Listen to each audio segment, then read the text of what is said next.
Hi అండి. ఈరోజు అదిరిపోయే అల్లం చట్నీ నెల రోజులు నిల్వ ఉండేలాగా ఎలా చేసుకోవాలో చూసుకుందాం. దానికోసం మినపప్పు, శనగపప్పు, ధనియాలు, కట్ చేసుకున్న అల్లం ముక్కలు, ఒటిమిరపకాయలు అన్నీ కలుపుకొని వేంపుకొని చల్లార్చడానికి పక్కన పెట్టుకోవాలి. దానికోసం తర్వాత మిక్సీ జార్లోనే అన్నీ వేసుకొని దాంతోపాటు జీలకర్ర, వెల్లుల్లి, బెల్లము, మిరపకాయలకి డబల్ క్వాంటిటీలో చింతపండు వేసుకొని తిరువాత పెట్టుకుంటే చాలా బాగుంటుంది. తిరువాతలో కొంచెం ఇంగు వేసుకుంటే ఇంకా టేస్ట్ పెరుగుతుంది. మనం మిక్సీ పట్టుకునేటప్పుడు కొంచెం హాట్ వాటర్ వేసుకోవడం వల్ల ఎక్కువ రోజులు నిల్వ ఉండడానికి బాగుంటుంది అన్నమాట.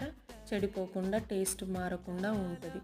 అలాగనే ఈ చట్నీని మనము దోశలోకి కానీ, పెసరట్టులోకి కానీ, ఇడ్లీలోకి కానీ వేసుకొని తింటే అదిరిపోయే టేస్ట్ వచ్చేస్తుంది అన్నమాట. మీరు ఎప్పుడైనా ట్రై చేయకపోతే ఖచ్చితంగా ఇలాగే ట్రై చేసి మీకు ఎలా వచ్చిందో నాకు కమెంట్ బాక్స్లో తెలియజేయండి. Thank you for watching.